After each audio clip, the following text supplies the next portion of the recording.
vou voltar um pouco no tempo, mas não muito, tá, dessa vez. Cara, acho que foi o Danny LaRouche, Daniel Vermelho. Esse cara, ele foi o líder das manifestações de maio de 68. O que aconteceu? Ele criou, depois de ter sido um grande líder quase revolucionário das manifestações de maio de 68 na França, ele começa a acreditar que eles tinham que fazer uma marcha pelas instituições, que não significava apenas assumir as posições, né, nos parlamentos e na administração pública na França, mas assumir posições institucionais em todos os lugares possíveis, da universidade, a imprensa, aquilo que a gente já sabe. Muita gente vai falar, são os intelectuais orgânicos, é a tese do Gramsci, né? Beleza, que seja. A esquerda entendeu que existem os aparatos ideológicos, os aparelhos para estabelecimento de poder, e eles acham que, vamos dizer, o aparato, qualquer aparato, do aparato educacional, as empresas, a imprensa, tudo isso é utilizado para propagar e manter a ideologia capitalista, ou seja, a ideologia que mantém um sistema de relações econômicas e materiais. Esse aparato, portanto, é um aparato no fundo de propaganda justificativa e reforço dessas relações econômicas, relações hierárquicas, relações de exploração. E eles acham que, além do poder, óbvio que a gente imagina, vamos dizer, o poder político, você tem que assumir todas essas instituições e tomá-las por dentro. Então, um exemplo desse cara é muito importante, porque é um cara que era de manifestação de rua em maio de 68, e ele passa a ser um cara de avanço institucional, tanto que ele é um dos fundadores do grupo dos partidos verdes e tal, lá na Europa. Ele foi um visionário nesse campo. E aí esses caras todos, em todos os lugares, eles tomam, a gente sabe, eles tomam o poder institucional, seja no judiciário, seja na academia, seja nas ideias. Esses caras fazem o que a gente chama de a catedral, que é o que o Curtis Yarvin fala muito, por isso, inclusive no Valete Plus tem um documentário sobre o Curtis Yarvin e a direita neorreacionária. O Arthur tem isso publicado no canal dele gratuitamente, é uma dica, tá? E o Curtis Yarvin vai nessa linha, né? O nosso grande Mencius Moldbug, falando dessa catedral e desse aparato que virou o grande aparato de expressão de poder deles. Então a esquerda tem isso, então é muito paradoxal que por mais que a esquerda não tenha ideias, seja revolucionária, seja na manutenção do arranjo que nós temos hoje, ela tá fraca e não vê futuro, ela não tem nenhum horizonte novo para imaginar, enquanto que ela hoje ocupa a maior parte das instituições de poder. Então assim, você vai ter uma corte progressista, uma academia progressista, você vai ter empresas, departamentos de marketing progressistas, você vai ter o aparato cultural progressista, você vai ter a indústria cultural de massa progressista, e ao mesmo tempo a esquerda fraca chegando ao poder, no poder executivo, e não sabendo o que fazer na maior parte das nações. O Fernandes não sabia o que fazer, além de repetir ideias velhas na Argentina e deu errado. O Lula tá dando errado num governo ruim no Brasil. Sei lá, todos os caras que chegam, o Stemmer na Inglaterra, eles só ficam, né, repetindo aquilo, ficam girando em falso. Por isso que o progressismo, esse progressismo pós-moderno, então, vamos sair dessas grandes lutas mais estruturais aí da esquerda, porque eles acabam não conseguindo levar elas a cabo, e vamos ir para uma linha de guerras culturais, então a ecologia, é mulher, é trans, é gay, é imigrante, não sei o que, eles vão para isso, e eu acho que isso serve muito mais como uma válvula de escape de determinadas pressões sociais, inclusive pressões sociais dessa guerra interna que existe nessas sociedades contemporâneas, do que qualquer outra coisa. E aí é uma esquerda estéril. Por isso que a gente vê a ascensão, eu vou dar um exemplo aqui no Brasil, eu não sei pegar como é que tá nos Estados Unidos e na Europa, mas aqui no Brasil a gente vê a ascensão de comunistas e a ascensão de outros elementos de esquerda já saindo desse tipo de discussão. E eu acho que é natural que eles tentem puxar outros elementos aí da esquerda para tentar construir. Por quê? Porque a esquerda mainstream tá esgotada. Então é um esgotamento real, um esgotamento muito concreto, ele é percebido por todo mundo. E aí eles têm que pensar em outras coisas a propor. Eu acho que é muito difícil, né? Eu acho que é o Zizek, me corrijam aí que fala isso, ou Zizek, como parece que é o nome correto, a pronúncia correta do nome dele, que fala assim, você não consegue imaginar um mundo sem capitalismo. Já parou pra pensar que a gente não consegue imaginar um mundo para além do capitalismo? A gente não consegue imaginar uma estrutura social, uma nova organização do trabalho, uma nova organização humana para além daquilo que a gente sabe que é o capitalismo. Né? Alguém uma vez já me falou que é muito engraçado. Se você assistisse qualquer desenho da Hanna-Barbera dos anos 60, seja, por exemplo, os Jetsons que estavam no futuro ou os Flintstones que estavam no passado, as sociedades dos Jetsons e dos Flintstones, elas eram as mesmas. Então o Barney e eu nem lembro o nome do patriarca dos Jetsons, eles tinham um emprego burocrático normal, voltavam pra casa, querida, cheguei, igual o cara da família dinossauro, vai. Ou seja, eles estavam no presente, no passado, no futuro, ou você podia assistir uma sitcom passado no presente. O modo de vida era um modo de vida imaginado pelo capitalismo americano contemporâneo à época, né? Então, eles não, acho que talvez seja da própria lógica nos impedir de imaginar horizontes diferentes. E eu acho ruim como um todo. Eu acho que pra própria direita é muito ruim, porque em grande medida a direita, até os neocon, foram só defensores, assim, manutenção do status quo. Ah, manutenção do status quo, e quando você fica só defendendo manutenção do status quo, naturalmente você perde. Eu acho que uma das coisas que a esquerda sempre teve de vantagem sobre a direita é a ideia de tentar o tempo todo propor um mundo diferente. Isso é muito atraente para os jovens, porque você endereça desigualdades e problemas sociais que as pessoas vão perceber. Mesmo com materialmente a vida das pessoas melhorando, você vai encontrar, vamos dizer, feridas sociais em que você pode idealizar uma sociedade diferente que resolva aquele problema. Enquanto que o direitista ele fica conformista, né? O conservador classicamente fica conformista. Por isso que eu acho que uma das respostas para isso será a ascensão de uma direita tech, uma direita prometeica, uma direita que aponta para o futuro e que é otimista sobre o futuro. Uma direita otimista sobre o uso da tecnologia, otimista sobre como os instrumentos tecnológicos vão nos permitir uma grande expansão humana. Então, essa ideia de vamos conquistar outros planetas, vamos abraçar a tecnologia, tudo isso pode ser muito excitante e não uma leitura meio regressiva das coisas. A direita tech, a direita tecnológica, uma direita com uma energia prometeica, talvez ela seja uma resposta interessante a isso. Por isso que eu venho achando mesmo, tá, que esse esgotamento das esquerdas é acompanhado naturalmente de um esgotamento daquilo que a gente chamava de direita.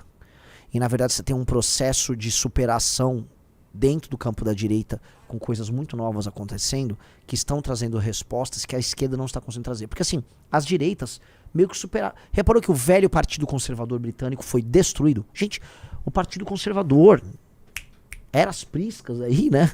O velho Partido Conservador Britânico morrendo. Já parou pra pensar? O Trump, ele esmigalhou a velha estrutura do Partido Republicano. Aqui no Brasil, a direita era o PSDB, ele nem existe mais. O que era a direita na Argentina foi destruído pelo Macri. Desculpa, pelo Milei. Então a direita, a velha direita, ela já meio que foi arrasada. Agora as esquerdas, elas são, em todos esses lugares, tão estruturalmente mais bem montadas, que elas estão, né, institucionalmente absorvendo impacto, mas elas não têm poder de inovação e não conseguem criar nenhuma resposta. Ao passo que a direita, nessa destruição criativa dela, está saindo coisa nova. É impossível não reconhecer que o Bukele está fazendo um governo muito original em El Salvador. É impossível não reconhecer a originalidade do governo do Milei. É impossível não reconhecer que aí olha só como é complicado. Que certas experiências interessantes que acontecem dentro de regimes de esquerda não têm uma cara da direita. Eu queria ver se você acha. Vai no Felipe Hermes no Instagram, por favor. Ele deu um RT num cara que acho que é um nômade, não sei o quê. O nômade raiz. Esse cara postou o seguinte: China. Verdade tem que ser dita. Sem cheiro de xixi, mais limpa, sem drogados e moderadores de rua. 300% mais seguro do que os Estados Unidos e Europa. Como pode? Aí clica na foto lá da China. Você olha aí, realmente assim, parece um lugar na Califórnia, né? No sentido, na Flórida, por exemplo. Eu fui pra Flórida recentemente, e assim, tudo muito bonito, arborizado e tal. É a China, cara. É a mesma China que alguns anos atrás diziam que é um lugar que as pessoas são escravas. Não, cara, as pessoas não são escravas na China, tá? A China impôs, né? O Felipe Hermes responde o Nomadies dizendo assim: fez isso baixando a porrada em quem quiser, basicamente mijar, roubar, se drogar e ter morador de rua. Sim, a China baixou a porrada. A China impôs lei e ordem, que são premissas que aqui no Ocidente são profundamente identificadas com a direita. Singapura impôs lei e ordem, que são premissas profundamente identificadas com aquilo que a gente chama de direita. A questão, assim, será que na Moscou 1953, se eu quisesse ser um morador de rua em Moscou, lá naquele metrô maravilhoso que existe em Moscou, será que não ia aparecer um guardinha lá e ia pá, me dar umas porradas, me prender? Ou será que seria, não, veja só, o guardinha da estação de metrô ali em Moscou, eu chegar, não, este cara aqui, ele é um dissidente dessa sociedade injusta, ele é uma voz que precisa ser ouvida na sua diferença, os fascismos que permeiam as nossas... Né? Eu não tô nem fazendo aquela idealização do tipo soviético como um cara muito, né, based, né? Não, eu tô só falando que tinha lei e ordem ali. Tem certas coisas básicas que hoje são revolucionárias no Ocidente. Tipo, e se no Brasil o morador de rua, cara, você ou vai para albergue, ou eu vou ter que levar você detido pra delegacia, porque não se mora na rua. Ah, eu tô morando na rua, eu instalei uma casa, porque veja só que absurdo, a pessoa instala habitação no meio de uma calçada, como acontece em várias praças. São Paulo não tem praça sem um mendigo construindo uma casa. Ele não pode fazer isso. Ah, mas o Estado ofereceu albergue? Ofereceu. Ah, ele não quer ficar no albergue? Você vai pra delegacia, cara. Ou vai pra albergue ou você vai preso. Não dá pra aceitar que um sujeito more na rua. Não dá. A rua é pública. Ah, mas lei e ordem, cara. Infelizmente, lei e ordem. Porque existe essa idealização, você vai achar o quê? Que o cara vai criar na calçada uma cultura própria. Não, porque nós vamos ter que aprender a lidar. Não, nós não temos que aprender a lidar. As pessoas pagam impostos pra viver, assim, numa sociedade minimamente saudável. Aí vocês dão o nome de higienismo, né? Olha só, eu quero viver numa rua limpa. Eu pago a porra do imposto, sacou? Eu sou esfolado por esse governo merda. Eu não quero, eu não quero andar na rua e ter uma barraca de um cara. Eu não quero na praça, perto do lugar onde eu moro, ter instalado um morador de rua cagando na praça. É pedir muito? Não pode. Agora, em países como China, Singapura fez isso e El Salvador tá fazendo. Lei e ordem. Lei e ordem. Acabou. Lei e ordem, cara. Não é bonito, mas é da vida. E precisa ser isso. O Rodolfo, se a rua é pública, ele pode ir morar lá sim, ué. Não, não pode. Então assim, se a rua é pública, então eu vou instalar uma loja minha no meio da rua. Não, não pode. Eu não posso pegar a calçada, que é uma via pública, e privatizá-la pra mim. Não, né, cara? Eu vou pegar uma praça. Ó, tem uma praça muito bem localizada num bairro, Riso. O MBL vai instalar um café do MBL no meio da praça que é pública. Bora. Isso é uma privatização dos espaços públicos. Não se pode fazer isso. Então, assim, as cidades brasileiras são paisagens horríveis. As cidades brasileiras são horríveis. As cidades brasileiras são favelizadas, as casas são feias, tudo é murado. Nós não temos dinheiro para investir em infraestrutura, né? O brasileiro não tem capacidade de investimento por diversas razões. Então, assim, o seu bem mais precioso que a tua moradia, você nem sequer investe nela. Fora os erros, aí eu não vou ficar xingando o brasileiro, mas erros ou escolhas que as pessoas tomam, né? Por exemplo, a pessoa prefere viver numa casa com reboco exposto, não tem nem reboco, o tijolo exposto, tudo, né? Nem chapiscado direito, mas não, vou ter uma TV de plasma, ou vou comprar o não sei. Não, cara, pô, arruma a tua casinha. Entendeu? Mas não vou criticar o brasileiro aqui, porque na prática a pessoa tá tomando decisões numa altíssima escassez. Então, o lance nosso é o seguinte, cara, a paisagem urbana é horrível e a experiência urbana é horrível. A experiência urbana no Brasil, ela é horrorosa.